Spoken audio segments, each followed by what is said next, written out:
wall that has been built for over 60 years, and we still need to build it again? It's all because of the future of our children and their children. Building the Ghana we all want together.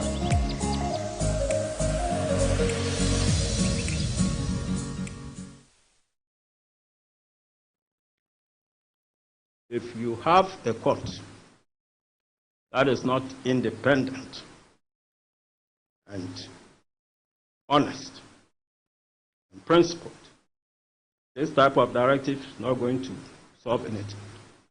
Empanel a whole lot of politically inclined justice. What will be the effect? Nothing. Anyway, it was not yet like that at our time. This criticism, as noted at pages 48 to 49 of Dr. Date Ban's formidable book, Reflections on the Supreme Court of Ghana, has persisted under the current Chief Justice. He thereat states as follows. I'm quoting from Date Ban. That time, it was not this Chief Justice. One was referred to his time. Quote, the Chief Justice's power to empanel judges confers on him or her, arguably, the opportunity or potential to influence the outcome of particular cases.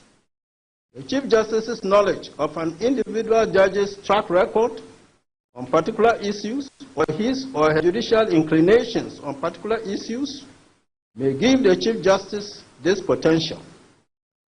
This, rightly or wrongly, has attracted unfavorable comment from people in political circles in relation to politically controversial decisions.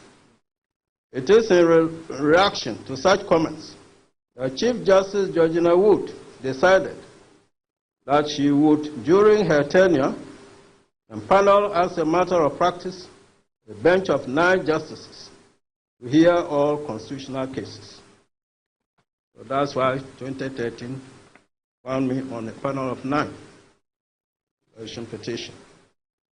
On this current practice, the Constitution Review Commission commented that it finds in regard to Ghana's judicial practice that no law has ever prescribed the maximum number of justices of the Supreme Court that should sit on a case brought before the court, though it has been the practice to specify the quorum.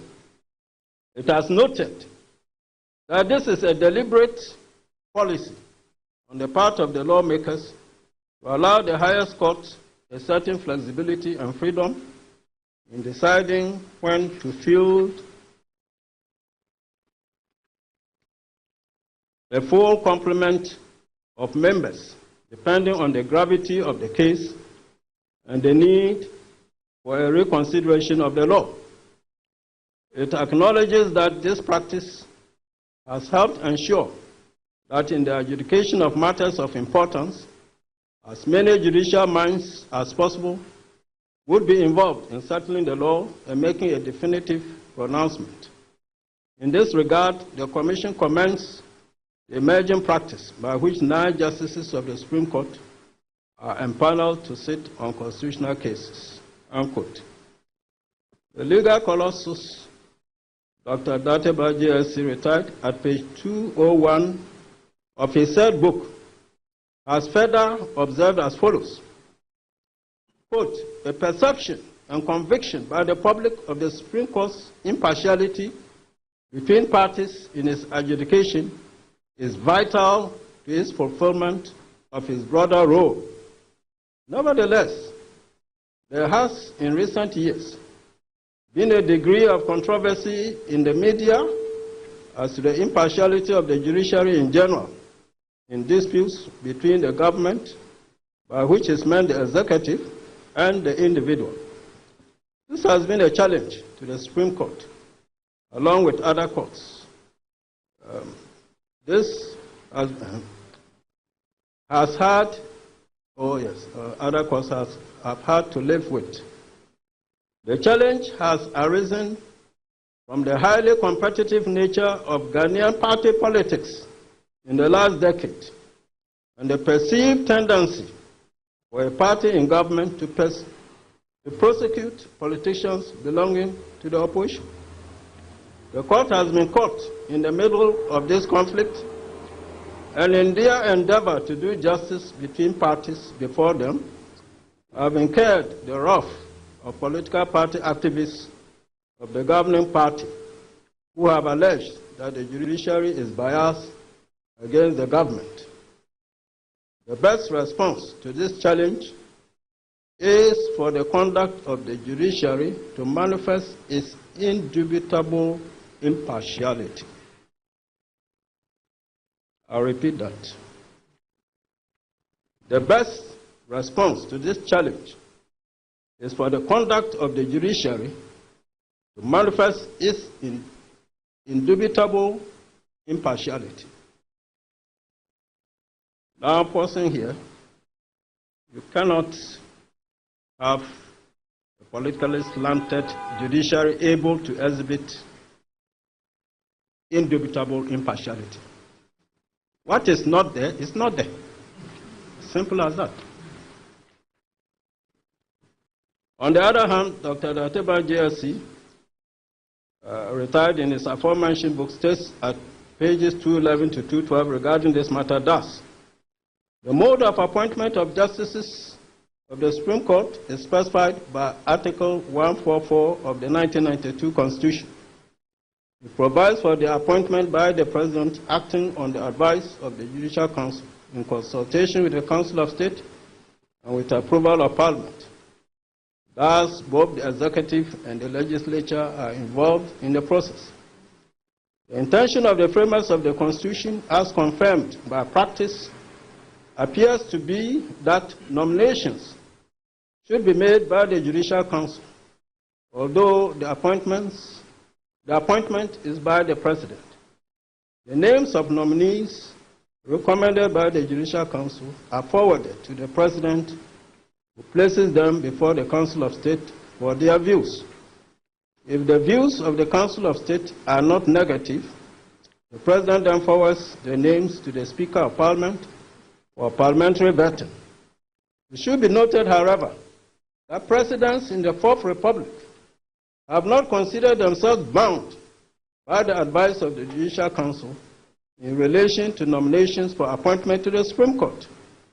Presidents have on occasion refused to accept some nominees recommended by the Judicial Council.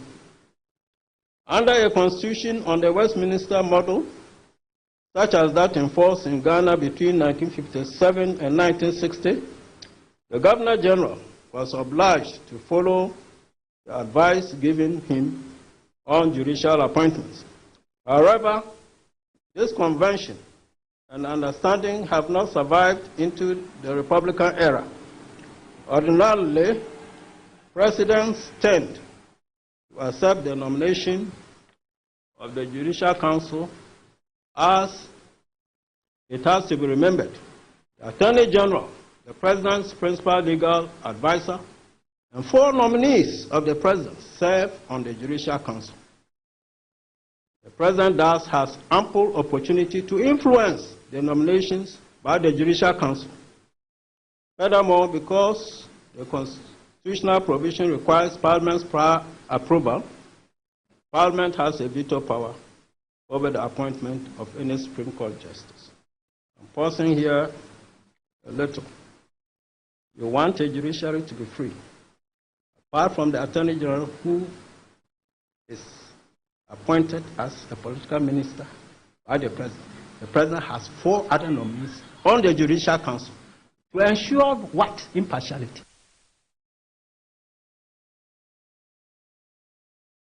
He has been facing several challenges in recent years, which is impacting on its growth and stability. I'm sure that the Honorable Finance Minister would have given you further details if he had had the opportunity to go into detail. But we went into COVID and the other international global shocks without the kind of resilience that we needed to go into. And so our economy took quite a beating. And so we've had to undertake a debt restructuring because we had, over a period of time, borrowed too much. And so our debt to GDP was not sustainable. And so we've currently gone into an IMF program to try to stabilize the economy and balance the macroeconomy. And so at the present moment, we finished a domestic debt restructuring, and we're currently doing an international debt restructuring. And once that happens, the intention is that by 2028, it should bring debt to GDP down to about 50%. And we hope that that would create better prospects for the economy. With the right strategies and investment opportunities, it is possible to get the economy back on track and foster long-term development. I'll provide you with an overview of the current state of the Ghanaian economy, share my suggestions for revitalizing the economy, and the potential for investment opportunities for businesses interested in Ghana. Currently, we're going through economic challenges: high fiscal deficit, debt burden, high inflation, and a heavy reliance on commodities. And this is threatening our economic stability. The impact of COVID-19, the pandemic, exposed the weak state of our economic foundation, arising from poor economic management even before COVID struck. The government's overspending, taking advantage of the pandemic, resulted in worsening the situation. This was further amplified by reduced revenue. As a middle income country, revenue is expected to be between 18 and 22%, and I think Ghana was doing about 13 or 14%. And so, under the IMF program, the government has been compelled to put on some more taxes in order to increase revenue. We believe that to get the economy back on track, we must look at diversifying the economy and encourage the development of non-traditional sectors. We relied mainly on some traditional sectors like cocoa. Ghana is the second largest producer of cocoa in the world, and Ghana is currently the largest exporter of gold in Africa. We therefore are vulnerable to shocks anytime there are collapses of global commodity prices. Two, we should enhance infrastructure, investing in critical infrastructure such as power generation, transportation, and telecommunications to backstop and support economic growth. We should improve the governance environment, address corruption, bureaucracy, and inefficiency to create an enabling environment for businesses and attract foreign investments. We must cut red tape and bureaucracy in order to advance in the ease of doing business. We need to look at human capital development, prioritize education, like the Honorable Minister was talking about, healthcare and skills training to build a productive workforce that can meet the demands of a rapidly changing economy. The thing about education is that, like Canada, we were colonized by Britain, and so we inherited the British system of grammar school education and not emphasizing much technical and vocational skills. And so what we're trying to do now is to try and rebalance our educational system by incorporating a high dose of skills and vocational education, so that for those who are not able to advance into tertiary education, they also have the route of going into skills training and technical education. To promote agriculture, enhancing agricultural productivity, value addition, and agribusiness to strengthen food security and export. The investment opportunities in Ghana. First, I'll talk about the energy sector. There's space for investment in power. We've seen a lot of investment in power. When we liberalized the power sector, we allowed independent power producers. And so several companies have invested in setting up generating plants to produce electricity both for Ghana, and there's a potential for exporting to our neighboring countries because we're interconnecting our grids with our neighboring countries. And so for the countries that are power starved, it is possible to evacuate power to supply their needs. We also have the potential in renewables, mainly solar. Wind is not very viable. We're not a very windy country because we're close to the equator. And so Solar is the main thing. I guess if we could export sunlight, we would export some to Alberta. And so there's potential for a lot of solar power.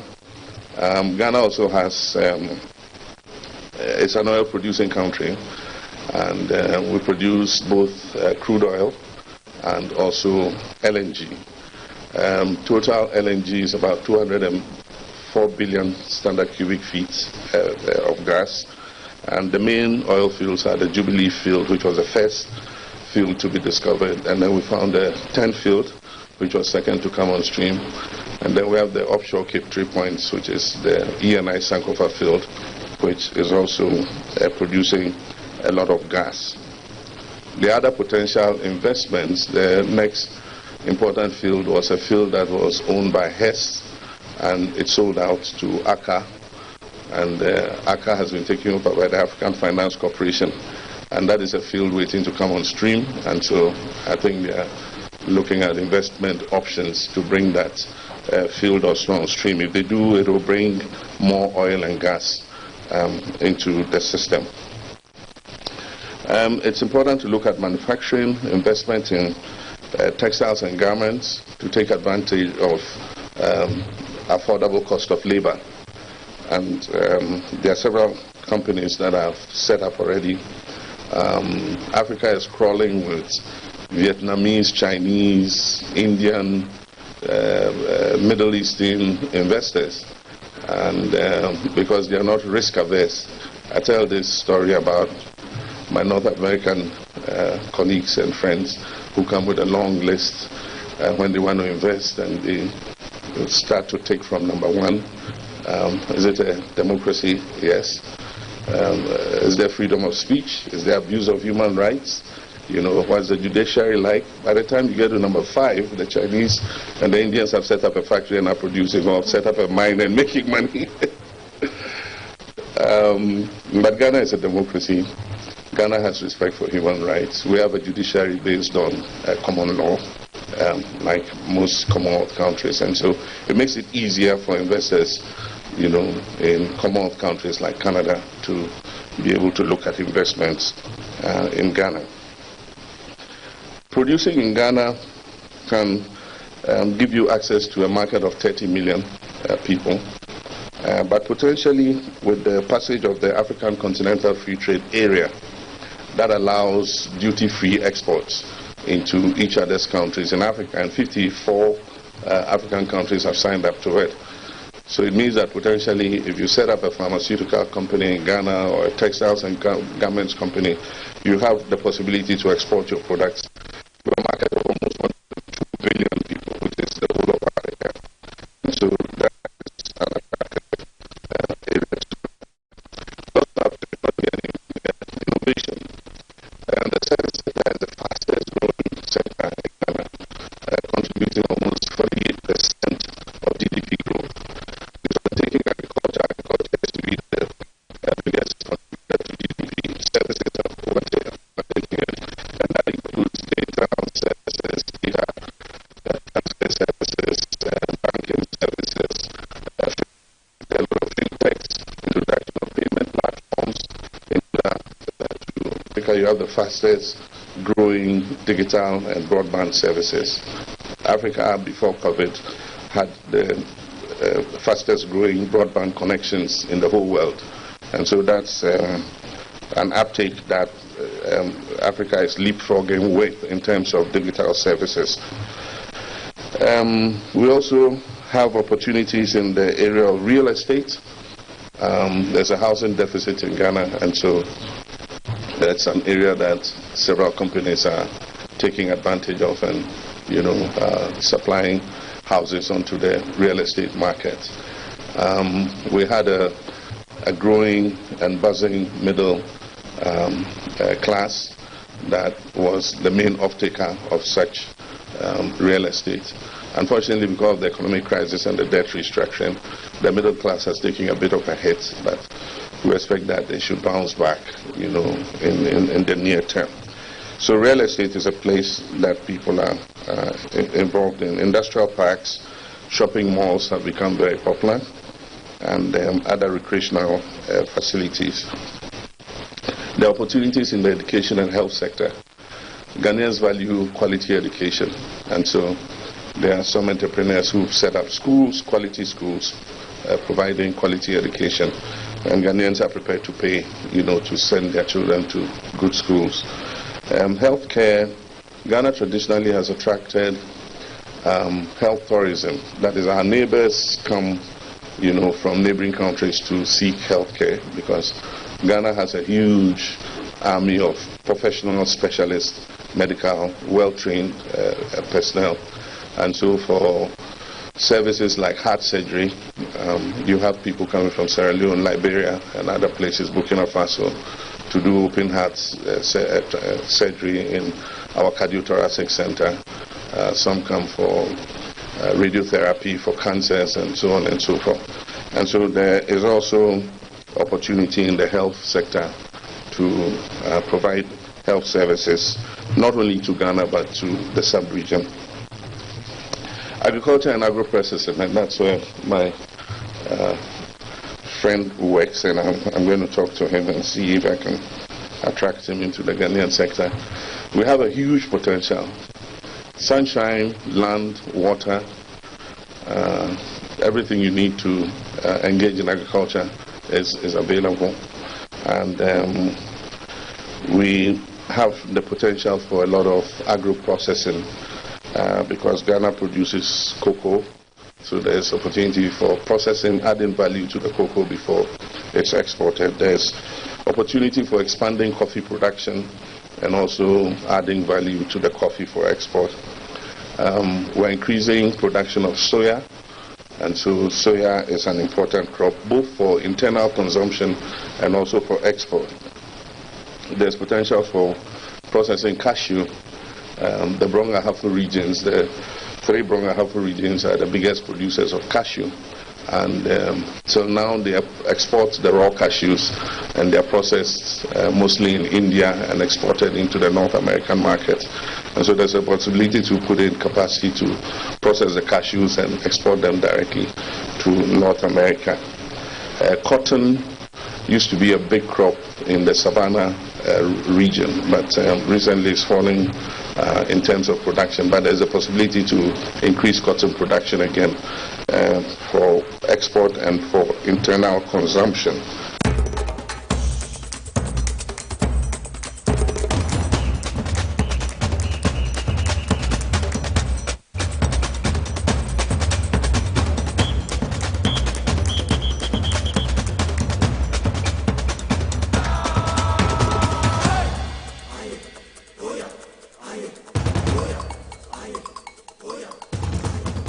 Live on TV as well as National Power 97.9 FM, the hottest and the biggest conversation in Ghana inside politics here, and Wednesday, the 25th of October, 2023, in the year of our Lord. All our filling stations across the country, maybe Abefabia, TV as well as Power 97.9 FM. Sanso and on Facebook Live, TV as well as Ghana, Sanso na Power 979, Sanso and our YouTuber, Eswazi Broadcasting. Some of the Ebro and the engineers and planners on CEO, your friend Ibrahim Mahama, Asako Yado Yakasi Pa, Ewo, Ayafamatam Vuta Regional, one Ayatumufo, Adjutri and Komo, and Sembe, and of course, also a member of parliament for Kole Clote, Yeniaba, Dr. Zanata Rollins, one also Aquakoya Doye, Ediama Yenianma, Ewo, Vuta Region, Honorable Samuel Okujoto Ablakwa, member of parliament for North Town Constituency in the Vuta region of the Republic of Ghana, and also Edi Sembi Atuja, Enra, and some of course, so not just say, and yet as I'm retired, Chief Justice, a friend, say, Papa, William Atu Guba, and Sembe, and what the two James Jachi Question, Supreme Court ruling, one more Ediba, and Sembe, and Waka Edia found one in Sembe Bribi, Sua, and also. Yeah, the MPP primaries, no, yeah, because so in November, a year 4th, no, and somebody and ebobo eba efri eye the new patriotic party o maso ye ni nyina ye sema wodo a yabo ano a ya hye ne fefefa ye de ebra wo TVS was it na power 97.9 FM me Edi Mugabe Maase betimi afreme atan kolega biga aseda kese koma Big Ben tablet o madawo makaho ne de dwumadi e de ebra wo S natural mineral water o simply natural sanso ena power specialist eba hospital omoso eta ye chi Safari Valley Eco Resort omoso ewo deu in the okre eye constituency in the eastern region omoso eta echi den edi dwumadi edi ebrewo yetumi nyi Dr. Amuzu eba clinic so emfiri mono so ekuremo Hebron Hills International School was excel and shine yibokonya dawru maka wota echiri enenei omone Spanish garlic mesa na capsules so omone Spanish jinko capsules so no epia yetiko no omoka ho bi enei ya hwehwe dwumadi a omaso yasena yede ebrewo midi biem Edi Mugabe Maase obetimi afreme atankole gabiga the capacity man ensema yede ebrewo ni nyina no osemi ka kire se wo se nyeska ehye obutum ewo ho sanu se ne yukuada nso no enwumere ohene babo amabene on radio power FM no what battleground ebeba sanso no on TV ne yukuada Adias exchange with Erica Hianyo at exactly 8 p.m. now no so your programs are audio ni nyina no se anso ba no se akase bo ohene babo amabene ni team omode bibia ebebreo na enei wo se mi chiuska nyeska ehye obutum utimi we cash be ma de bia me se wona ma wo se ska bon ho what you say for cross a loss you for capacity man you for a well na che se won say was a cash bon ho migration man what you say you for me atenka what you utidi na was atenka what you say hey capacity man what you say was sky de ewo ho me the prince what you say obi a the prince ni say we so hia e di bi wo ha de to so a free ye what you say Mugabe Maase what you say I was sika bon ho what you say Benny ahianyo wo edin bi ede ohene ba be poso hima ladies them boss what you say I was sika ya dey esu ho poma I was sika su ho edin bi ede piesie adepa what you say inshira inkonim princess what you say I will say Elizabeth, Hannah, what you say, Akosua. Well, I will say Sikaya de Ajua. I will say Sikaya de a bon Toshi. What you say? I will say Kudi a bon capacity. And then me kono 60 Ghana 200 Ghana. We trying to 5 and say 60 Ghana no way you any. You bought to only say wham will be the 1,000 Ghana. And then a cross a loss formula. And a friend cross a loss formula. Agbesi segment fear formula. Of a J formula. Or say phobia formula. Of a kwache formula. A just sample formula. Capacity man. Which I will be the Julie formula. What I say? Judith formula. Which I will be the what you say? We see which one we do. Star 274 has no send their mammy. Capacity. A selected power FM number 1. Bo 5 no gumusa bo 1. No I train no bo 1 no I train me say twam mum ti da make out no. No ya me person mechanic say twan sa 55 no minimum 60 Ghana. Fatum mami. Yes we twa 5 cedi no way you any. Wo be bre. What you say? Me say twatum 60 Ghana. You could see 100 Ghana. Chatum up 1,000 Ghana ubinya. Scan the amame semen fancho. Masama wa kwanchire wo ho say weni formula wo fa so a wobedi. And mu die nyina so say Mugabe formula no capacity ma formula no ye den e woke. What you say? Praise formula. Eye adwuma. Kofi the boy formula. Eye adwuma. Star 274 has in his okwa ahwechirem debi wose wonama 200 no to bibiri wo butom what you say we did fili die duane pe fili tz what you say what fish papa bi me pe fish what you say boys na din konkonte no wan konkonte say boys na din konkonte too much ma banche kura bo ayede di konkonte sa wia konkonte anopa konkonte anaju konkonte sa konkonte su di 30 minutes na unkanya asasemu capacity formula konkonte di first 30 minutes unkanya asasembia capacity formula ewie wunye fufu a wobedi wunye heavy do a obekọ wunye Joanna sport abekọ akotena ase afa ya enwume wunya kebab ene eye shawama papa bi asare joint we Sunday kebab be kapo kebab wunya bi abekọ akọwe akonfe wunya bi awobe na meboa baba Fidel pharmacy baba kebab wunya bi awobe Barnabas kebab wo jale kunya bi awobe was Scandalous me mawo akwanya na me de mawo no opportunity ni see radio station we TV ni echuska star 274# no was send ya mame was select point from number 1 na wa bo atom capacity formula dibi wo a wo de to ba so ye blessing Julius Matiasi Lodina Matiasi God sin o ba fa ne koto abebrese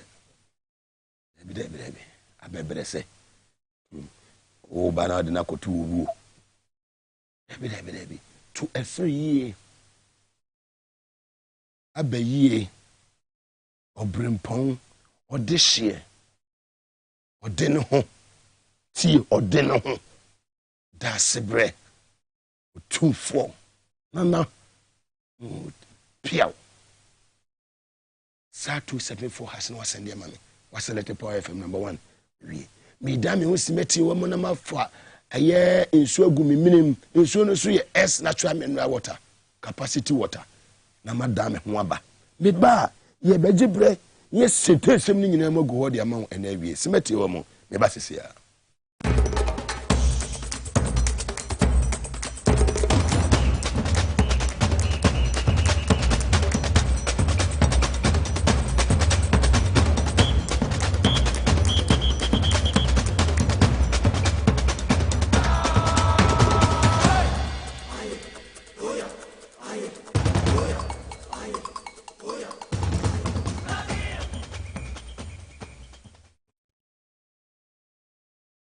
Power 97.9 FM and TV SOAS it is a politics the support from the 900 million angels at Ankuliga Biga Mugabe Maase Setemusa na ensema eboboba audio bia eboboba pa chese ababe kamesa no eche kurei audio bia ababe landia at Ankuliga Biga Mugabe Maase hey MVP eche kurei edewu so mapanyin na so den tunufu a untie no de onkoso a video den sam mo sana na do no na MPP ni kura mo fa ne jahwiu aja ti leader ba bia wo bia wie che mesa bo so me chia wa wie edewu me chiawo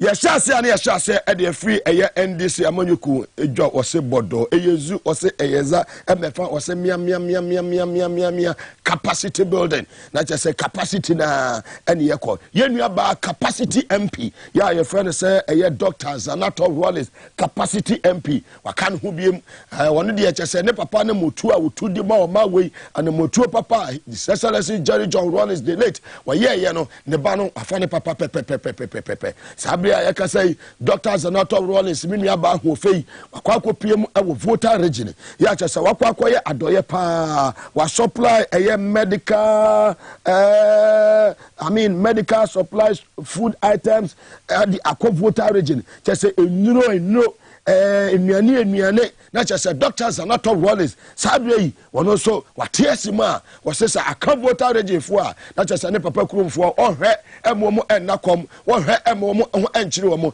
TMP a woni ete wode ma aye kolekolote abato mpaso aso no wotimi afiri wosu a wode nani achefra matam ya wakwakoye adoye kese pa e de ama ye nuanom a akoso modam spillage ho nsem nyina no ode akwakoma ewo ewo aye voter region yetie ye nua Dr. Zanato Rollins Well, currently we're in Teflek. This is where my dad. This is our family home, and so the idea is to actually support the communities in and around Teflek as far as Sugakove. We already made a donation to the district hospital, and we are going to make a few donations to one of the communities here, and then to the CHIPS compounds that are here. Because with what is going on here, the first part of the disaster has happened, which is the spillage and the flooding, but what will happen in the aftermath of this is you find that there's a lot of cholera and other diarrheal diseases, typhoid, malaria, as the water starts to recede.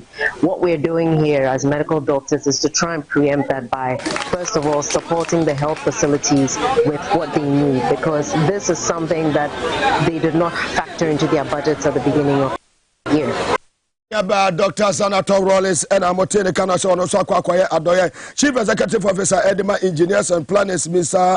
Ibrahim Mahama, or also Akan Hubium Yajase one Etimemufoya, or more a voter regional. Sa Akosumo Dam Spillage, Etumi affected woman, one more Aquacudi a year in Como, now on also HSA or setting up the business and Canecra a year voter region. T Asam Etuoma, not just say, oh, a Nukumu Precope. Ya chese okoye no na chese enye asemketu akura ya nofton for die omo bom mume ye omuhia papa na chese enye asemketu akura yenkotie yenua eye Ibrahim Mahama isasalesi John Dramani Mahama ni nua kuma adoya ono so koye ye no ensema ono so Ibrahim editu edwa. As a small company, who's sharing from Albania, Papa, down to Syria. Unfortunately, I started it in 1997 when I was a young man. So when this disaster hit, I just said, look, I need to pay back from where I started the company from. So if you've seen me here, especially even when my mother comes from here as well, I'm here to support you as a mother. Enra na chasadi ekoso ewo voter region enono Northton ho ena sado eni nyina etimi ekoso na MP for Northton Honorable Samuel Kujoto Oblakwa ono so edi aseda kese pa PSC pa ena de ma yenua Ibrahim Mahama ewo sado ye a ono so ebeye edima eye Northton eni ma omo ho aka sanso ena Ghana for de aseda ma Ghana for a wo mo etumi aboa ama sabi voter region for omo ko eye sa hu ehia no niema ekoyie ede emomo Honorable Samuel Kujoto Ablakwa yenti ono so. So on behalf of the chiefs, on behalf of our queen mothers, on behalf of the over 14,000 victims, we say Mr. Ibrahim Mahama and your wife Maune Irami. And I must say that Ghanaians have been very generous and we have been very touched indeed. We want to assure Ibrahim Mahama and his wife that to the last item, they are going to the real victims. There is no diversion, there is no kululu. I know my people have been very, very upset about what the sanitation minister said. The chiefs issued a statement this afternoon demanding a retraction and an apology. I want to say that I am on full force with the chiefs. I am totally aligned with the statement that the chiefs issued. We in Northton, we are not squatters. We were here centuries before the Akosombo Dam was constructed and before the Corn Dam was constructed. We gave up our land for those constructions to take place. We have not even been fully compensated. So you cannot say that they should move and they refuse to move. Yenua Honorable Samuel Kujoto Ablakwa na sema ode etuda eno na chese na nano ahemfo mo fra matemo omobo afuye papa efa Frida Prempe yo sanitation minister sebe eye ejimisema wode ebetu biase nkofo no omogaso mu emfiri ho no mo emfiri ho no da bia meka che se uwo leader no oka ejimisema mo amudi akire nyina no saa pepepe ena mo beye enti no panyi na edi ka akobie mo oka sebe nkwase asem eche yenua no votarians no ena wo amudi na chi asa dabo ne ma enti omo ka panyi no nzom no mu nyina edi akiri enti na ɛso no nya da bia no maka kyerɛ sɛ edua no apro ne hine ne nyina apro enti no ebia ne hine apro no na wo ma mo di akiri ne no mo ba bɛyɛ enti no ɛyɛ ɔpanyin na ɔkafo wi a na kyerɛ sɛ wɔdabodabo ne ma wo mu nyina di akiri no mu nyina ɛka enti na kana de Japan kan sɛ wo mo agimia ama wonu ano wo hu die kwanti a wo mo odi wo machi kusibu afo wo sɛ they are over the bar wo mo kyerɛ sɛ wo di wo matama so you should they said they are stupid. The video is in the public domain. So these are the people that we're talking about. I mean, women need respect, women need odo, women need tema, nyamisho any woman. To be manual from leader ABC down. Sabe kwasi asemo kwa no mokachire Ghana for. Sabe previous and kwasi asemo kwa no mokachire Ghana for. What me we votarians enim wo sanitation minister, what me we votarians enim na wo cancel fun kire wo mosa. Yeah, it is just a matter of time. It is just a matter of time. 2024, 7th December is just around the corner. It is just a matter of time. Mobeye mobo papa. Mo mufri abema. Mobeye mobo. Boda mo konsulta mo pasa. Na sabe one day ubesi ya mudifo. Yeto aso. Ensema and also enura ekopie mo retired Supreme Court judge. Yeah, friend say William Atuguba sa media wa soja na no. Timi sa papa no kasa na wonya na kobeka santa ma sheni mu ache enura wonya microphone was jejejeje. Hey, time na so cross time on so ene yen konko a solidar Ghana ebo mabaso na chese enwe ye yanko na chese papa yi okopie mu na chese ensem yi wo bomu no se he ebi ti say eye James Jachi Kwesi decision na free Supreme Court ba yi nyina no wo dwene ho a na cha wonti ase wo se eye scandalous we ene nsema papa no edi tuja ye tie eye retired Supreme Court judge William Atuguba. The James Chachi Kwesi's decision by the Supreme Court is, with all due respect, scandalous in that the court, in the teeth of the settled maxim, res judicata et non quietem movere, re-adjudicated the same matter that has been adjudicated upon by the High Court on the merits. Never seen this type of thing in any judicial system. All that was left was its execution according to court processes. Again, the stress laid by the court on the statutory processes for acquisition and renunciation of citizenship shot itself in the foot. If the certificate of renunciation is so mandatory and conclusive, why was it not conclusive in its effect to qualify Jachi Kwesi when he received it dated 26 November 2020, whereas the parliamentary election was held on 7 December 2020? Statutes, judgments, and documents must always be applied with consistency, both in the letter and spirit.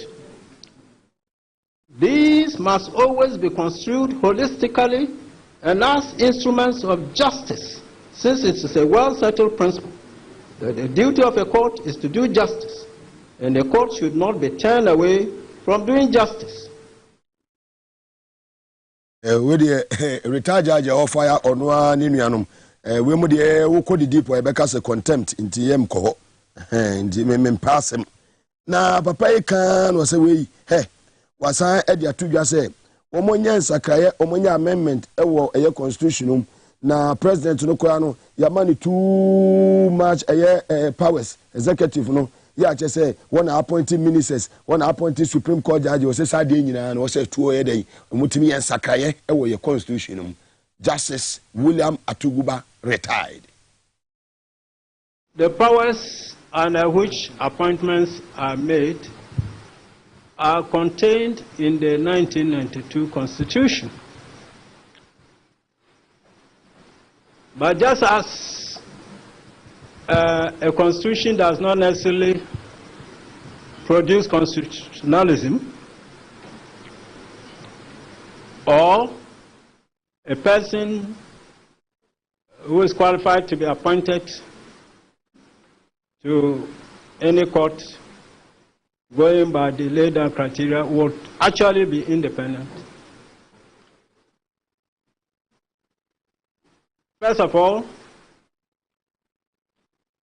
A real change can only come through a constitutional amendment of the provisions. Apart from that, well, in this case, the case of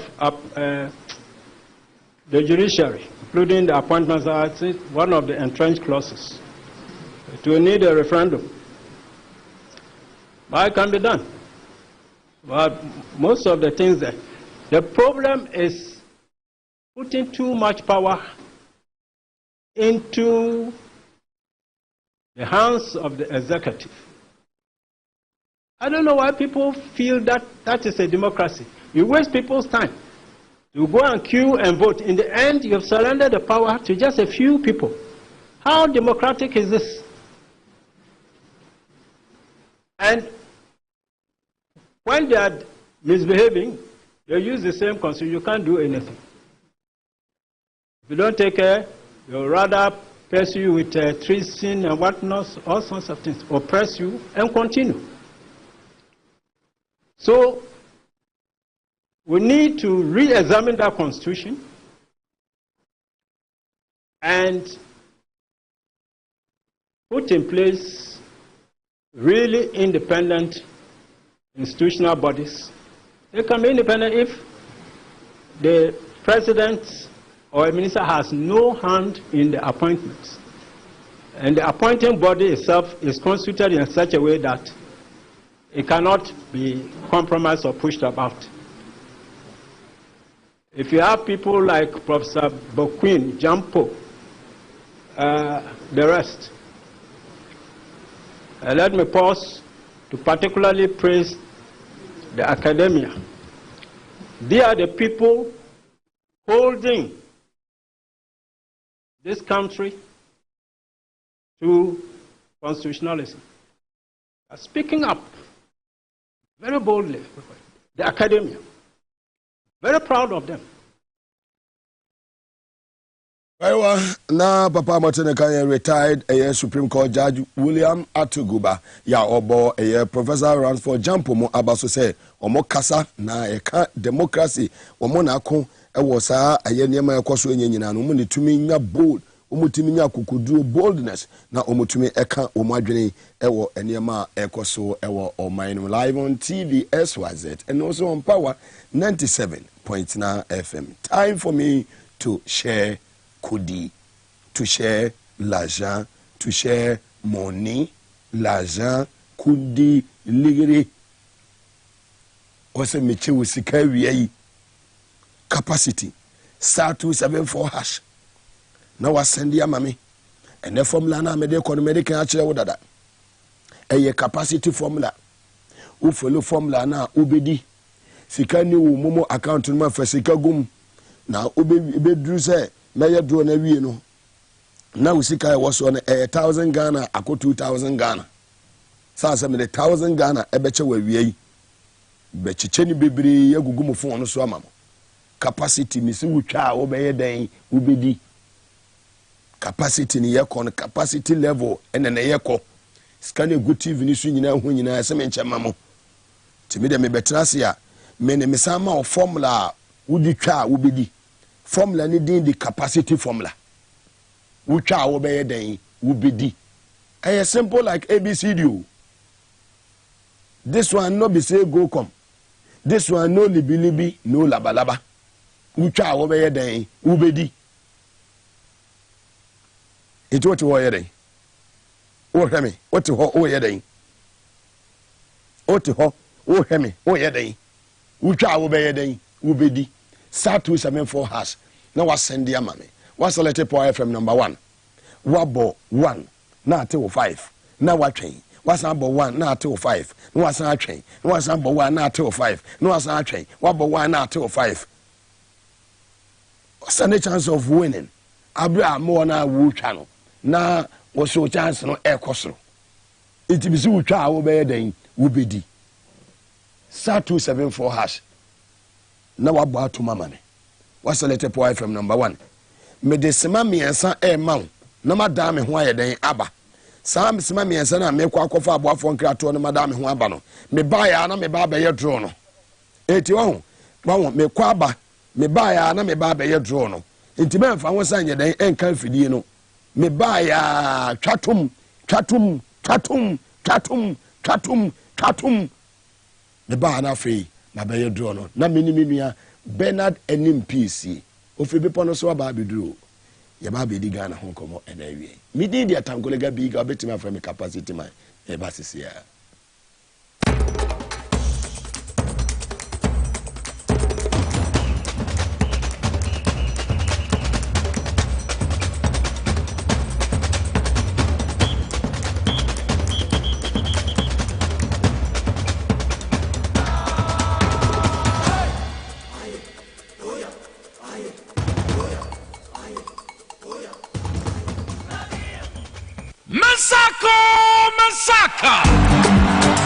Easy or your power for Masaka Promotion. There isn't a big or you're big.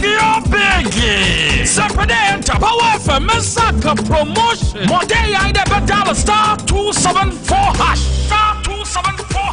Area net choose power effort. Now select a number of drawer and put it on Hushim. Draw Krubia 5 Ghana cedis pet. The more as a rush draw them and stand a chance able to marry in a big. Hey, you're big.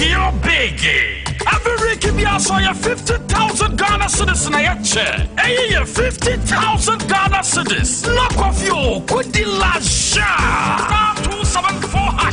Masaka. Power for Masaka Promotion. It's licensed and regulated by NLA on Caritas Lottery Platform. Kaida drawing Shashada home.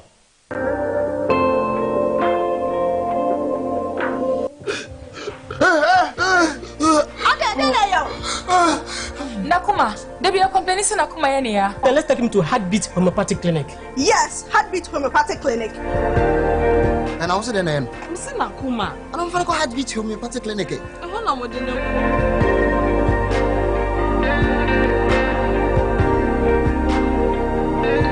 Thank you so much. Thank you. Daddy, say. Assessia, yeah. Me want Tommy Heartbeat Homeopathic Clinic. Me a good heartbeat no. ABT.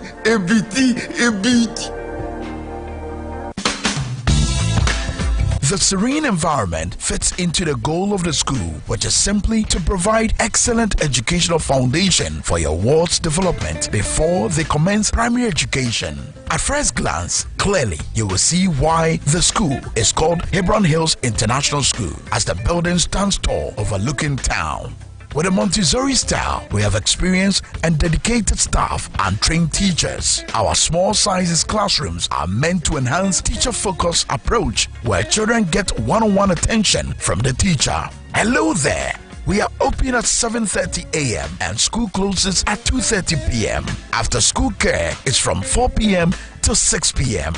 while early drop-off can be arranged at 6 a.m. Hebron Hills International School is located at Midye off the Nsawam Road. Locate us with GP postcode GW0688 Ga West and GPS code 06884870. You can contact the school and make further inquiries on 050-876-2375 or call the office directly on 0302-918768. Email us at hebronhills.school@gmail.com. Hebron Hills International School. Excel and shine.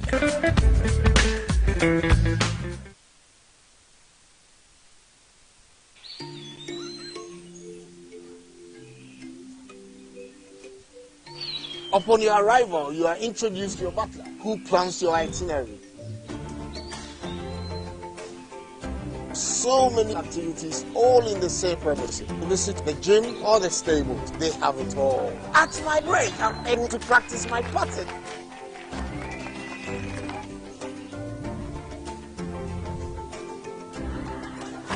They used only electric vehicles here. This creates a serene environment. I'm told it's over 1,000 acres. My cabin here sits on 2 acres with a large terrace space overlooking my private swimming pool. Now this is royalty. They have their own farms, thousands of fruit trees. I can also have my lunch here at the waterfall. Oh, it's a beautiful place you have yourself.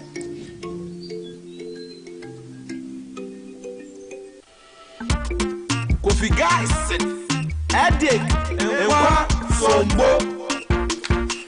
Also, the Nanipa bread inside Namon dress and Corona about chocolate one corner. Oh, the home family back. My hospital crama, a catch him say malaria. Malaria ruins man, no man. Also, the Eka Edu Heba Clinic. Hey, malaria, or better than that. When the Rubia Bawafan Edek Malakio mixture. Mamma Malaria Bejani, fever Bejani. Edek Malakio mixture.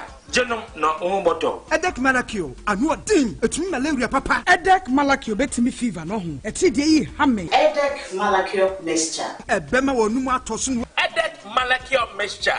Hey, papa. If you moja muhunsa wo 3D and sana wa fe 3D. A pimfo abata wo mo manu fo ne kwada wo ni fiedi mienu ka ho. Edek enkwa sombo FDA ahwehwe sa edwadie krato yi mu agya to mu se eye. Malaria be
Welcome back from the commercial break live on TVS Wazet and also on Power 97.9 FM. Inside politics media and Wasugusu Uti Kofaba from Kato ya sign about TVS Wazet Ghana on Facebook Live and also on Power 97 on Facebook Live. On Facebook phone na mo like na mo comment mo koso na mo nyane sa pepe emfa ema me sa so na YouTube nso no SWAZ broadcasting.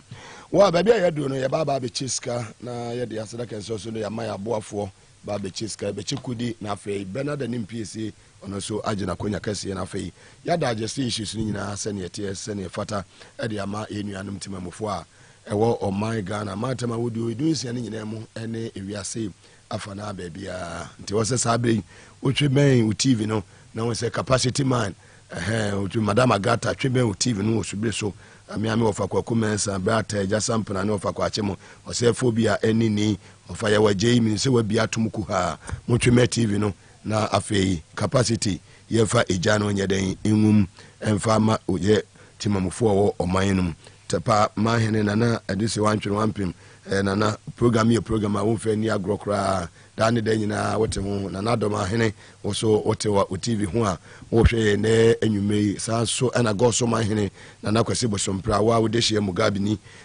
wo ba de umfa mi insi from da ne da nyina sa wote TV ho a na wote ho Adoma Junior of Accra FM wo so go so I'm watching you live my brother Adoma Junior ono ho kan ne abusua nyina connection me gire say Malizi connection go so connection me je say ne ho so eye na me chacha go so fu nyina na kwame babrin shop nyina mo bia to Africa Joe the Papa Bugnatus mine mo nyina mo TV ho a mo hwe ene awiai well baby ayedu ne de can see why utwa ubedi Frank Naro go so utwa ubedi oh agbese segbafi asei ni si oni nyina se wo radio so no be flash o ni si oni nyina wo se wo TV so no be flash o CEO champion CEO agbese segbafia utwa ubedi what you say rako down for ni nyina mutwa mubedi what you say capacity ma atnase a star 274 hash na wa send no wa select Power FM obo one na wa bo agumusa capacity sa the formula na mom baba ye draw this is ya wo baba bedi what you say we see with diska unye sky modu na sky de bia me ka che say be ma de wo sky den e bon ho di l'argent kudi unye sky what you say maskan insum maskan ye den insum sa 274 has no send ya mame was select Power FM number 1 na fi wakan gum kuku Spencer utwa obeye den ubedi Uncle Kwasi mi boni din sa Uncle Kwasi efi London Kasapa FM adwumawura London so abebie new station ewo Mankesim me bo Uncle Kwasi din nipa mi boni din any 10 minutes kura na wadu studio ha se Mugabe me baba be chiawo call London on ma me adwuma first Kasapa FM Uncle Kwasi nyame nhirawo se bebi obeko bi eje din pa bebi a wonem bia ni abo din pa wo se wo ye capacity man bone adwene bone nipa ho nsem kan nipa seye yifi wakomam eni bre yifi wakomam de nyame de be ma obi am woni nso wo se ye fra wo de hye o de no ho twa na wo bedi star 274 hash no wa send ya mame wa select Power FM number 1 wa bo atum yankonkon a what you say capacity baba ye draw no ba ko sisi a wo baba bidi fa wo de ne tum ma me ansa no ma ye draw no me ye wi mesan ye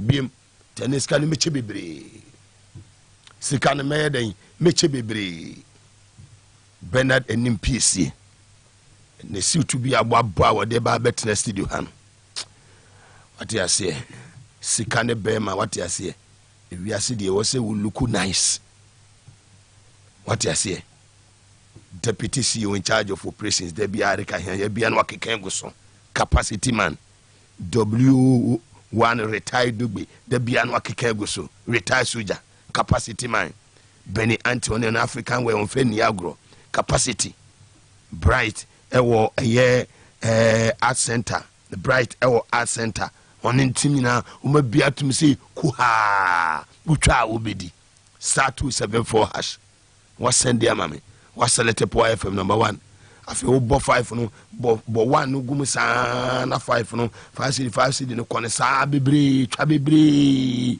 minimum 60 Ghana man kontra 100 Ghana mama formula no utwa obedi capacity formula utwa obeye den ubedi Rafa me first door no to mame star 274 hash was send ya mame was select Power FM number 1 e wusi u diska na ewie u disika u dilaja disika uniska what you say mani sumame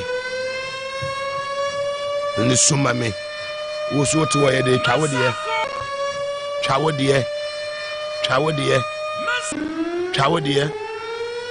de na numbers na select sa no kan nam tama moto we no so ye kwan Our number is 0240 029. What the 1,000 Ghana cedis ababe go phone so? 1,000 Ghana cedis. Abegu phone so say check him mame.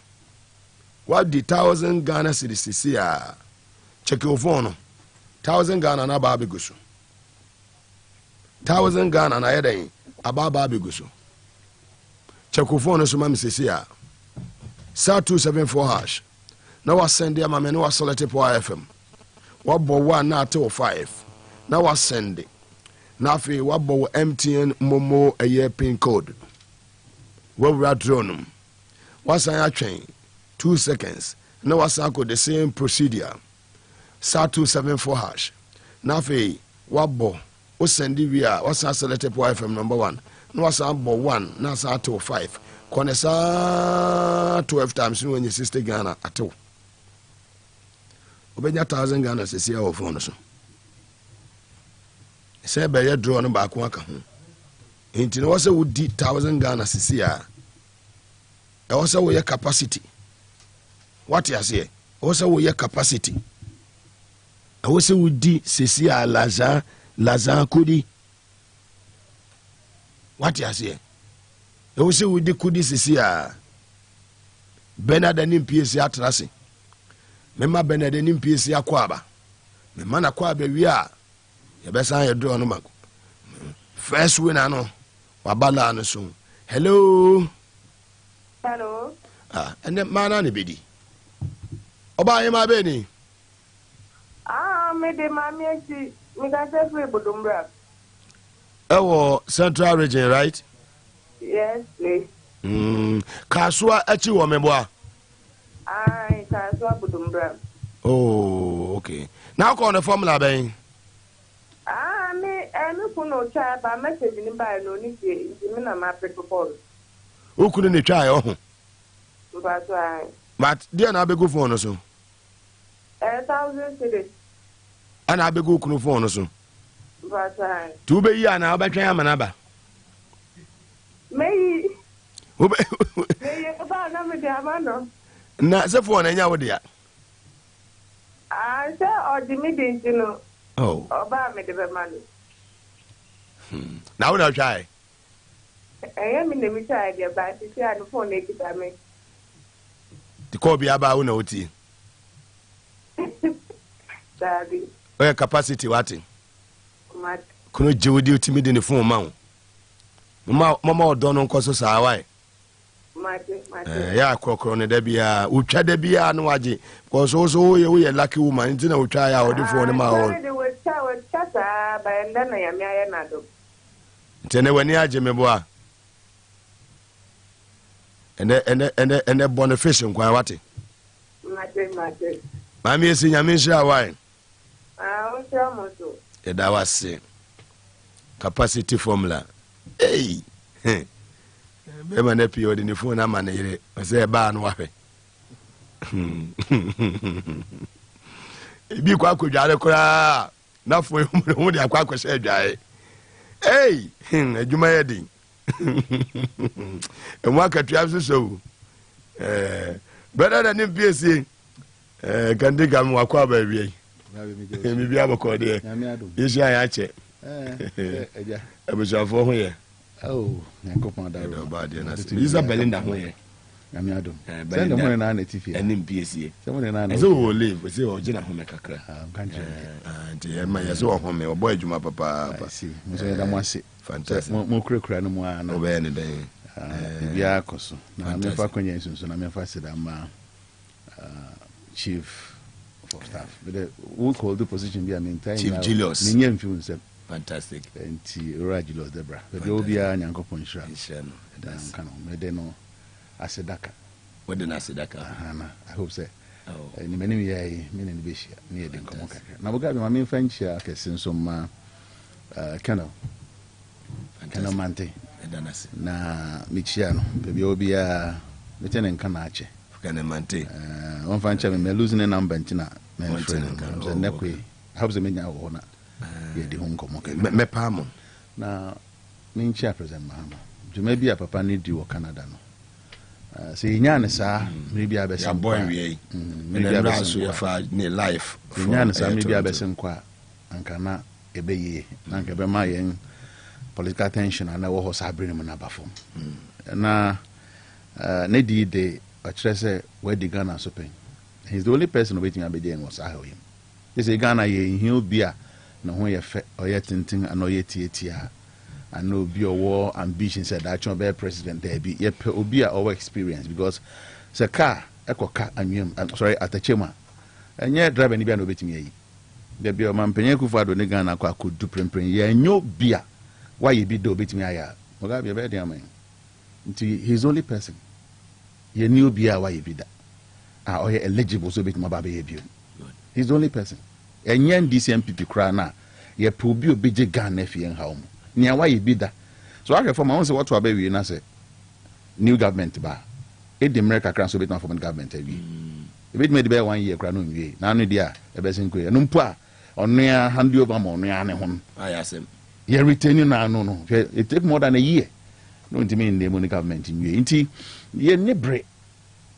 Ye nebre. Ye didn't come out and never be one a bed daddy. Ye nebre Mugabe. Ye the car can I say go to ye into ye suspend. And your cancellation, you try yes, Kabia didn't move because of IMF. You better go to ya. Never do bribe to ya. No, your savings enough. I bet me that go to ya now. Pony here, and you're trying her commission. Oh, land you. Very well, Jenna. You're very simple. And Jumedia course or Solidaire Ghana. Your papa, a year retired, a year Supreme Court Judge William Atuguba, Kasim Bebe, also preventing Jen Manson from testifying in 2020 election petition. Shameful. Retired judge, a former justice of the Court of Appeal, Justice Kwakujan has the Supreme Court, Nina, and Samahodwa, we move a buy and I just have a panis machino, a man for say, Ekase ye papa. Na Justice William Atuguban semi, Judge questions with your babinum and some ebobo eba, and some no more iodine. Or say Supreme Court decision on judges' questions scandalous, and also a sema, and also a day atu edra nafeno. Yashe a year via dam a year spillage disaster no, and also ansem na is it openibi ozi omunyano no nkosu foolish audio bia aban emu nsem. But so I'm chairman somebody maybe I will be every amateur. How do you know some more dead? Now at the right time I'll play the audio. At the right time, it is just a matter of time. At the right time, I'll play the audio. Also munyanu no nkosu no fully sanko.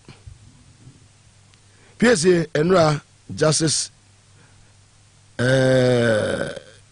William Atuguba Nisama retired.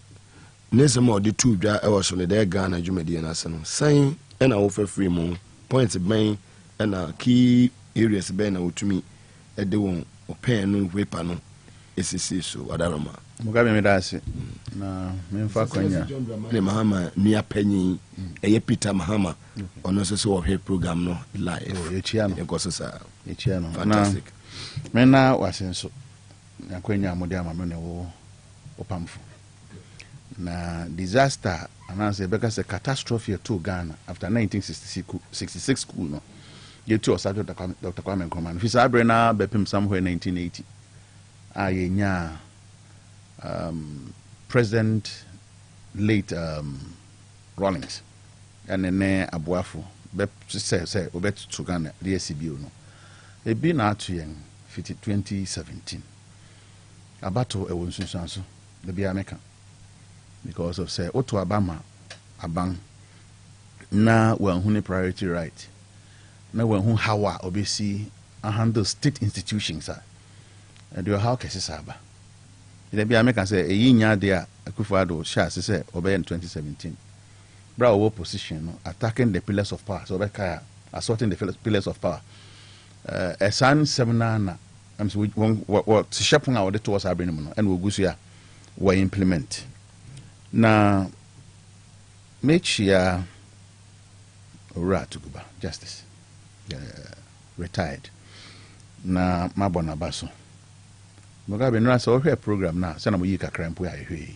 o hwe papa ne body language ene se ne a o kan sem ne fa na it goes beyond obi also akukudu so what I say nia na exhibit ne ebufu a ahwe obi mu ache na osisu se wode ade bi tu baabi no wonfa nto baabi na onia kwanya bi a obetima kokato se ade a mo yi munyae na monya ne se because who say edu baabi a no person rubbish ne maybe even though jena podium so ya or address nipa bebre no na wo hwe ne body language a expressa exactly won ebufu kakra wonim yaudi kakra wonim thank you yaudi no ka wana me be oni ya say bia ade bia so wode ma no fa ma ne but odi ya wo professional of ato no so person oye just judge now why ya could do the apex level the highest level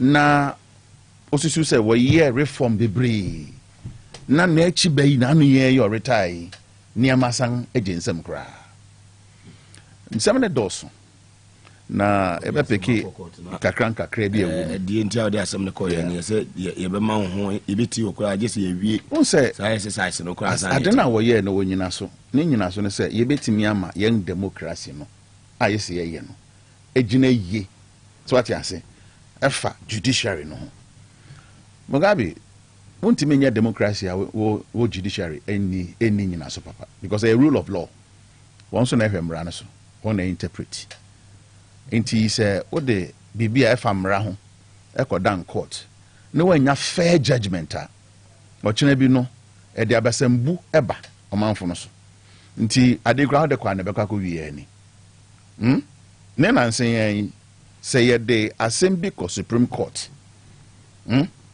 na efa political party bi a eni aben mu say bia wo petition supreme court you can easily predict baby ebekwa koto you can easily predict because Gabi mutimi ma won de bi what you say nti echre say ye be ko hazen ka me kwa akopɛ justice me kwa akopɛ fair judgment no say wonya waba mu bu a ochina be nko bi o na say ya na say wo de mra be hye wo nsem enya de pa na say democracy no ye ba be to agu anen ye be twe na bo so ani si edu ni esi wo Burkina Faso no ngam fetu civil strife omanfo so what I say mebum na je bum and a core presidency e ko pama ban o ni esi was Sri Lanka the same thing anya tio to Gabon it anya soldier for Gabon anya tio Gabon dey soldier for so what I say so o man tutu wan tutu but dem fan say soldier for na ko shim na e kura de anya soldier for asem no so mi kura tutu na me hu ye hu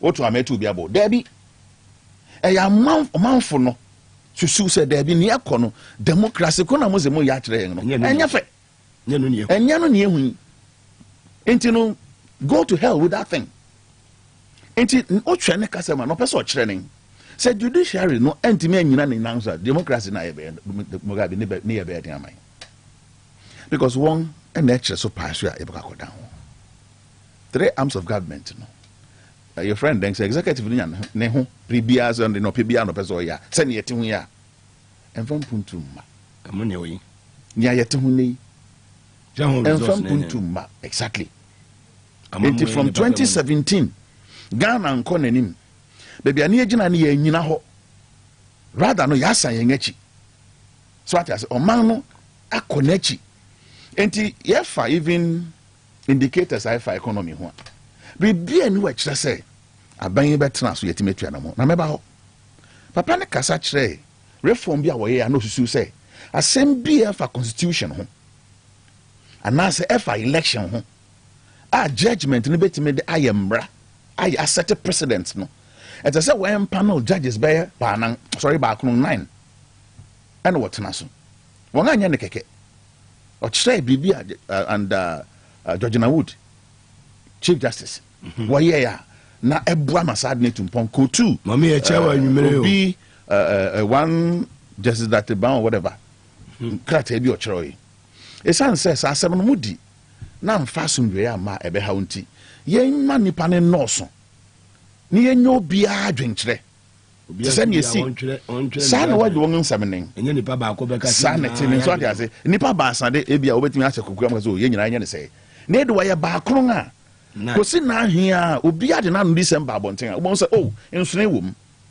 2012 electoral petition obeka ya wo wie no ebi kan nsem ni bi ema petitioners so ade ase mo nyina adwuna nko ba ko ebi kra recommendation say yenkoto abani bi bo baby fofora sa abrena ebi a dispute bi e wo ho o kira se prempren wo de toto na no idi hu a na ye 7 panel ne bo tie ye 707070 to say bia was an here I think an over friend dem po was a key review so be kaya after review now make a 2020 election electoral petition at the court Supreme Court no ansa na okoye 9 na numpo sa abrene mu no den na wankasa wasore tia wa wo ho judgment e bia wa ma ana verdict wa ma eti eno no enanchen owo ya odi bibio efa owura jachi question asem no nyo kan ni say Ghana na yeto aba ye wo constituency elections ID MPs so what you say and ye wo national one for the presidency nti yeto aba ni we constituency nsem bi ebeba no what can wo high court nti say central regional ye be kan central regional high court and I say be a high court wo sa mensing nim say nti ase anya adwuma no bi pese osan nya appeal no dey akwa appeals court and we constituency elections electoral disputes so what I say near for president no say na nanu ye koye say President Kufuor you say per declaration ahoro a mama ji mensan ye no obi antimi anya 50+1% enti court mehwem eno no eye ne ebeko Supreme Court the highest court of the land apex it is a Supreme Court eka na anye ya wonga na obesan so appeal to. That is what they will call review. Mugabe ni esi wo ora jaji question de no no ebinom so other petitioners ni bi esusu say what interpretation I don't say no from the petitioner or from the defendant so we hear interpretation bi anefa mrane ho it is a constitutional interpretation the next echo Supreme Court we hear interpretation ni wie no so what yes esa usande asem no ma nea owo jurisdiction or terms are use me lawyer ntia na the American may use say be American man for better say what I say owo jurisdiction over that particular matter ntia can say asem no sanko back to appeals court and only see Supreme Court to tell say judge ka asem ni wie recommendation papa no on fi parliament one friend one paper no home be here say one parliament grada nensan koto abani biom so what I say eyi yeti wonga woyem ranim funo bebre kan won bua na nyo so obeka say yi kra no yesan koseke review obeka ya about this particular issue and papa no chere say enya na kwanen aya scandalous menya judge menya mrada nanso common sense better say si a person yama democracy jina and you be personal interest and you be whims and caprices me ye ma na favor se mesi na obenti because ono na e bia me penasem sa suban e sha asifi owura retired justice ani ye bo abreso sa papa be assume responsibility over judicial system and acquire more of a political judgment. Sana binu kanin. What's next now your deductions? We can see any no yifima. We don't say the same picture. Me kabenia. President Mahama na anu ya ubeka so kan sa maybe. Ghana for say want to be that. Ora kandapa. And so bad one thing be kan say judgment na course was Supreme Court or other courts no, lower courts no. Emwa because national security implications. A straightforward issue. In here, rocket science. And our scientists no better say, no, yes, I say, because a better baby, no, near Essi wa mana rosom. A bet me Essi. Because any people lose confidence in the judicial system. I say, "Oh, kono ko jebia interpretation on kokra." Now you bet ya, be brain na lose sa confidence no. Trust. Into also abato na ye ba 2024 no. Ye beto no kru genya wie. E wo polling station. What does it tell you? So what I say? E ho an ye be wie na ya kan wo pepepe. What does it tell you?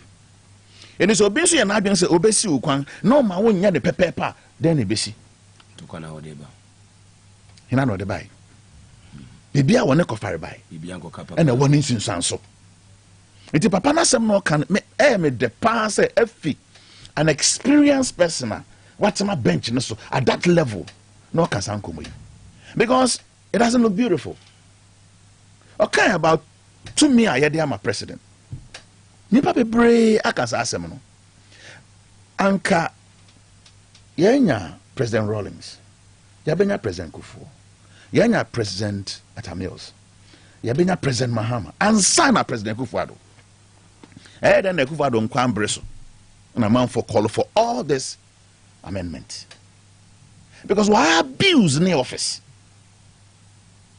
So what I say one hour here constitution no holiday one hour fan so because uncle be a one spy say oba be hwe man no so no ahwe say obe protect state institutions no ma paper here no kwaredi ni ade aba on ye mu no they did not anticipate say bet me akoba no sa into one kasa kra no a indictment on what performance as a president of the Republic of Ghana won kwa wa breso why ya me fe do bia so fe de o fe twon adoso dodo nti saa deɛ ne mmara no a yɛde ma wo no yɛnkɔ ne yirim ɛsɛ yɛ restrict wo ahwɛ ne yɛ a wode Ghana bɛfa baabi ɛnsa wode fa saa na language ne kɔne okay bibi for Jemensa ho yɛ mɛba ho Jemensa yɛ Justice Kwakujan ɛna ɔno so ɔka ne ɛno fa ho a na ɔpɛ sɛ ɔkyerɛ sɛ 2020 petitioner NDC de call Supreme Court no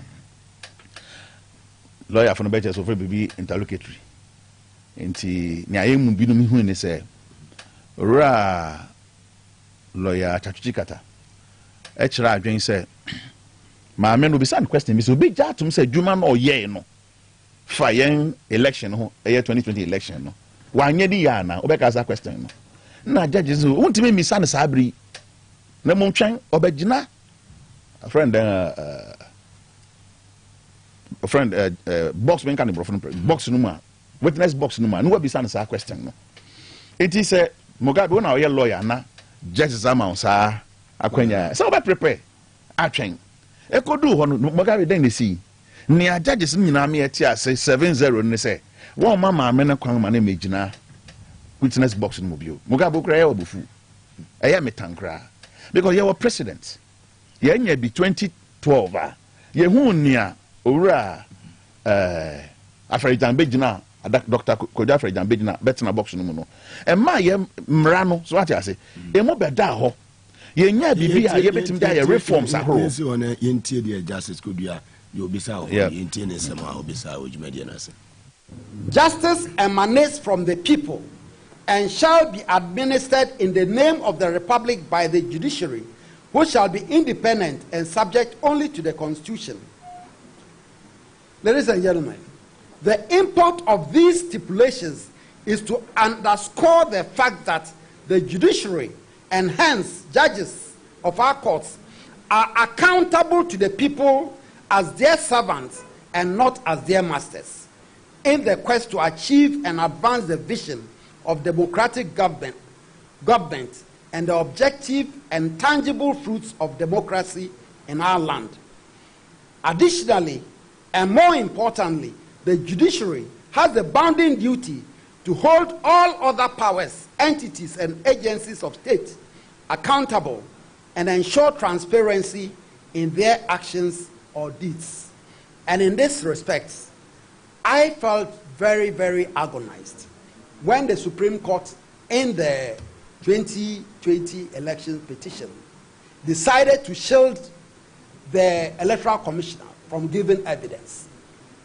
The Supreme Court in that trial was a constitutional court, not just any court. And the Electoral Commission was the returning officer. She was accountable to the people of this country. And the Supreme Court ought to have allowed her to go into the witness box and account to the people of this country. They shielded her to the detriment of our country for today and maybe for tomorrow. And it is a very, very shameful situation. Very, very shameful. It doesn't show. Well, Nasam no kind of Sapa ni yemu binom ni yesusu ne. Was you a retired judge, right? Ni aye koi 2012 no. Yenya asuande bebree film. Yenya asuande bebree film. Abwai ama yen electoral process no ye improve no to a certain level. To say mama be so. It think ayanya another opportunity. See e be hwe say ni aye ye no. And say amana ye dwe abroso. So what I say but oye adwuma magana. Mugabe oye adwuma magana. Esane sa she pray the she bone a Supreme Court share ma meninti enne wo hwe na no limited registration away ya enipa over 63% enne de guarantor system e ko kire wondin and I say woni Ghana card ni bi about 0.3% ne de passport ni ko ye Ghana card for me about 34% or thereabout. And no form into nipa do na no na no ni Ghana card what the guarantor system ekoye wo address omanfo wie ya na so amanfo mu na nea what ma nipa do timi nya kwan de won dem be kan bato kata no so no ye ntwa enum ye ntwa enum enti sebi asem ko ususu se wo ye adwuma no ma ho a na wo sa adwen because nea amanfo susu se ese se wo ye no se nea ebeboa yen electoral process na akosoro we electoral commissioner wo preoccupation and now what dia wo koda bia wo koda dwen ho ne say wo ba bua ma yen social media democracy yen abato ehun sunsanso no etumpon akonanim obia o won frisia dum motwe na adwen mu da ho no ye Ghana ni by virtue say ne ma me ne papa ye Ghana ni and now through other means or that be Ghana ni no ese so tumi di ko say abatocrat mti ga okrapo no wo be pa manfo cho say wo mra no one for one didn't make out because Sabre no no were qualified to register. But what the restriction impediment na ba. And a bebuama manfu do na ding to me because of say we call parliament na parliament can say yen and a manfu de to me am yen say ye miss on an parliament. Intention na wo de basa CI no. Kona ko hwem bio yen nye ne a kan ntom. Obekai pa say yen Ghana card the sole identification for sa registration no. And now here say on fan parliament o I was see nyina na mu koye no one pena no so na enye on abodunti as I say what pekwan bi obefa so obe punish potential registrants into this office na okwa when o guarantan into obeboka 10 cedis a double nia obedi say a double just to punish those potential applicants no Mugabe nsama judges ne ka no nsama sebi mu so Ghana ye penkanko ye pese ye betumpon ne yetimi atena democracy a ye experiment him ne yetimi adi emunkunim a ese se wotini in a way no eboa ye from 1992 until yabenya a recalcitrant president osusu say Ghana sabe ye de neka ye nabusia ejapade kwanga ye fa so punish ne say young man kwanga mana made ne bra no susu say so be the president just so punish as so twen aso it is as so twen aso Mugabe 2016 2016 na conversation ne ye say wo kwa aviation na ye bo honkobo mebo ye ka terminal 3 ye kan ho aerodrome ye kan wa airstrip ye kan Kumasi including them that was the conversation and ye can view it has changed near can road infrastructure and na de bia no yen narrations yen kasem yen komobo mu no yebo eastern corridor meboa when was the last time you see can say the view near can cocoa routes na we yen komom at least we ko program bia na ba ku be ba fam in a flash and then one can view and puntu komo an yedi no yen ni biom hospitals are low and yesi ye be kan this hospital hon komo ye be kan chips compound hon komo I was young day-to-day narration, young conversations had on economy. Praying then, yeka. BBSCs. bibia sees na nebedi an be kon edia koneba o say kwanchan de fe wode de enti krombe ya oda ayo botom tie ko hompa krombe ya oda nkomo no asesa krao krombe ya oda ni obotom dia say the krombe then Mugabe won't even count botom professional migrations. Fantastic. Professional so enye sebi obi a ofi so ko Germany na go na so la be one ko as professional na they call London me boy hustler and go weton koko no this kakamba man what do kwai be the professional Ghana yet training the omagnisika taxpayers money a training na wien oracle teacher now he was over 160 teachers and want apply for UK this is you see enya bi na kama bonto nya NDC ni Dr. Christine Adaipuku ne nkomo boni enti enya de a bebia Ghana wo prempren no ye twentwan so a asembeba Mugabe. It's just a matter of time.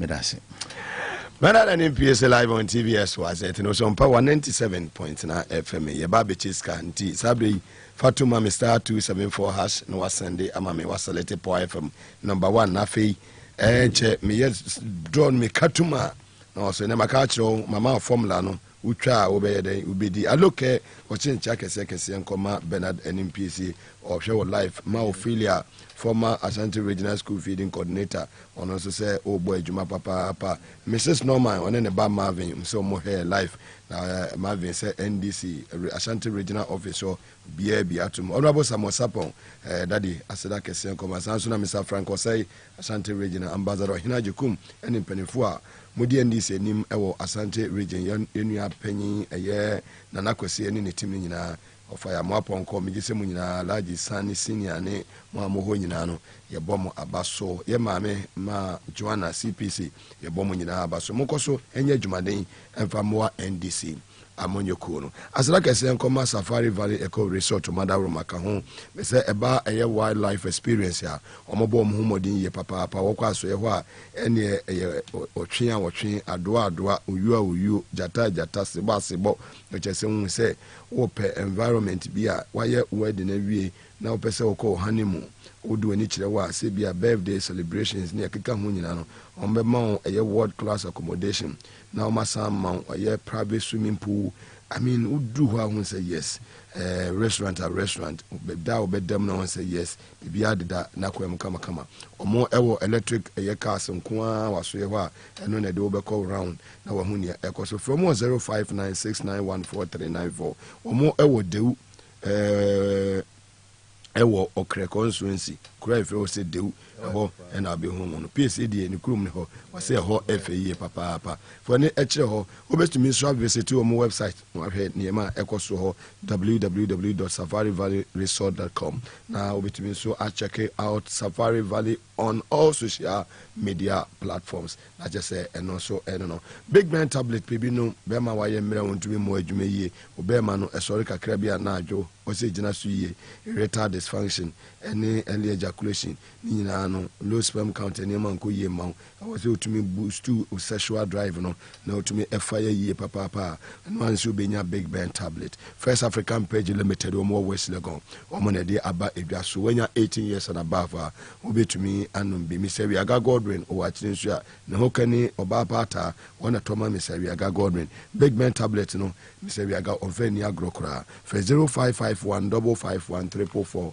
wofra ye beje so Spanish garlic mesa na capsules bibi num na mwa obi a woda na ja wasori anopa wadware ewi na ho eye wo hene wada na jo obejo nso saa bibiri ya sa na de ache enye normal unya eye Spanish ndoni bia ebeboa papa oba okonfechi anu aya se bo dwedwe unya Spanish garlic mesa na capsules ni bia ebeboa eye gastric ulcer na etete wa obi a wo kasa na enka efi wanum eba Spanish garlic mesa e wasa aboa papon onye bie sanso kasa ne numu nya kwa apapon uhia eye Spanish garlic mesa ene ne capsules na kasa ja ya mo ya de pa mo amutumi invite no mo radio station TV station man be kasa no o kasa kan aboa papon wo hia Spanish garlic mixture capsules yetime tu sade ni nyina every woni padua no ya the Spanish ginkgo capsules aba boy improve memory and mental sharpness increase blood flow to the brain send way amabobo so nyina no pharmacy shop na ben won no bora ho benya biato for 0266114311 offer ye bejo so amuzo aba clinic semen kan show say stomach ulcer na hawo obi a waye convincing alcoholism waya entimi nyanum e stroke na tete wa na say e gono na hawo syphilis na hawo low sperm count prostate problems, severe waist pains, and also early ejaculation, weak erection, obema no, intimi enyinaso ye, intimi enyinaso, and a soria editing. We have said when better Amozu Aba Clinic. We no be bria or deba bow, no to make now so ye. In Crow, Chamota, Kissen Village, when the Poma filling station in the didn't anymore. Madina main station adjacent Melcom, Ashama or Lebanon second step, Caso a month from or by a month from police station. Comaso Tafon Share, Sumuru Market, Amozu Junction. For Dr. Amozu and Chuchun Common, I was 0241 959326 0241 959326 offer Dr. Amuzua Obeje Woso.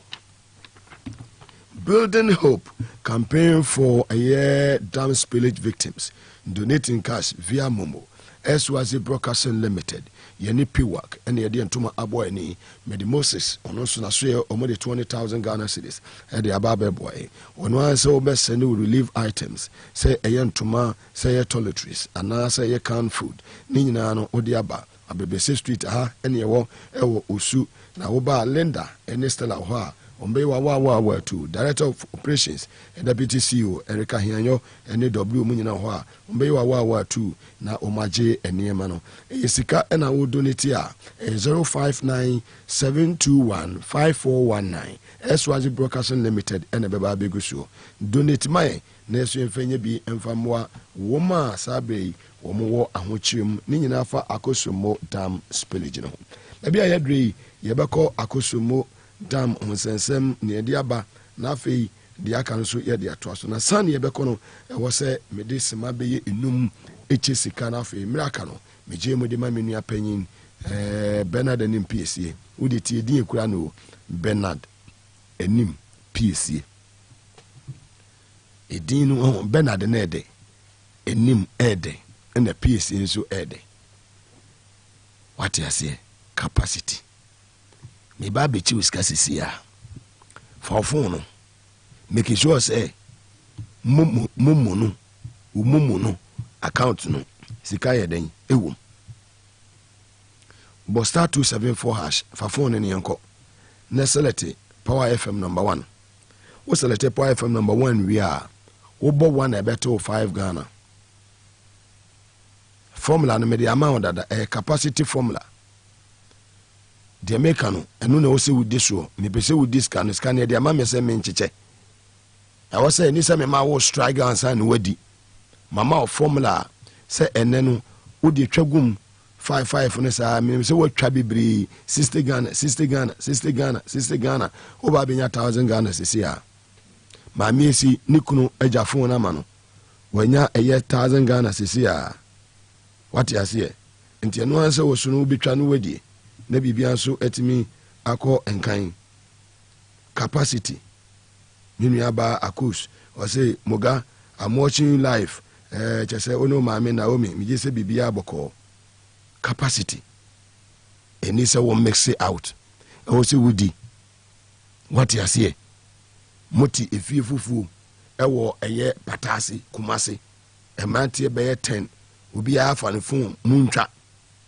mamo hemesa mo hwe TV no bi ato e wo fie fufu bi e life e wo patase kumase please the ponche mo ha me bi abefa bi a obi etie TV SYZ me bi obefa bi a obi a etie Power FM e capacity man atankole ga biga Mugabe Maase what you say cha na ubedi chao na ubedi star 274 hash na wa send ya mami wa select Power FM number 1 he say draw no me be ya bom sa left right center na me ko chesi kanesa kwaku papa utwa obedi o kwaku papa utwa obedi kwadwo papa utwa obedi ehwe menim saa awa utwa obedi cross alos utwa obedi agbesi segbafia boys igu anim ho bebre omu kura phone mo fa phone omu ntwa si o omu twa omu bedi agbesi segbafia capacity man udinu agbesi segbafia no subrisi fo fili dinu bruta agbesi segbafia oheneba buama PSC Albert Prince Kevin ahianyo wose edini bi wo ho a edekeke Linda Stella Oboshi na atwe afole won edini bi wo a ede Caroline won madini nsu capacity edini bi wo ho a yede to so a won the BS kan obotum kura na nipa hu kura no mani brewo PSC what you see Belinda capacity power to the people oh Bremen Munyamfo on our Belinda a PSC am I or Power FMO DB news papa na wuti nyina on a producer producing news no Belinda the PSC and PSC any a Belinda capacity or war ban or they were ban to Belinda PSC *274# which idea Fatu mami why na fe Belinda the PSC mojemu mami Raf famitu *274# was sending was select po FM Emmanuel Kisti Emmanuel Neti Desmond Sowa Tiedino Dimpa Duchi Ralph what you say capacity *274# select power FM and the demono yeko usu twawo de fafo ni twawo de 0540 570 0540 570 you are the winner 0540 570 you are the winner.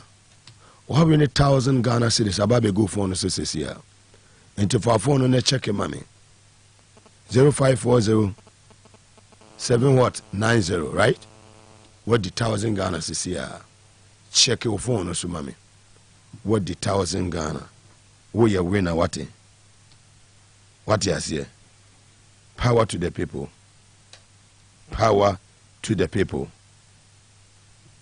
what you say hello capacity me oko of odeni baby akasa free general amasama to say boko yemu nya sebe fanita wa we ni be pen won that be first time who just saying oko formula ben oko dey dem capacity se formula ne de nipa da bia meka tro se me kana wuti a sika ne de ama me se me nche mama sama formula obedi menye de bi tu twa sen u twa sen 65 Ghana meka tro se na me de 60 plus na eko 1,000 Ghana be go for no so capacity na ya wo de pa ho me very very creative bibia maybe atanko capacity ebefa capacity yami asum yen kan wate amen okay well woso te wo yeden amasama waje 1,000 Ghana munyini fila no suma me na fe yenko better than PSC they say adoye ne niema yenuanom eye Ghana for eye the maximum for voter region and anonymous info so demanded unqualified apology from Frida Prempe sanitation minister medika ka sɛ panyini ne di kan kɔdi wɔ matam ɔkɔka nsɛmfo kyerɛ wɔ mu ɛna ne ma no nso di akyire well yɛnkɔ on that medasi nansa no mentwa biribi ketewa bi mfi ne adi kankan no ɛna bebree na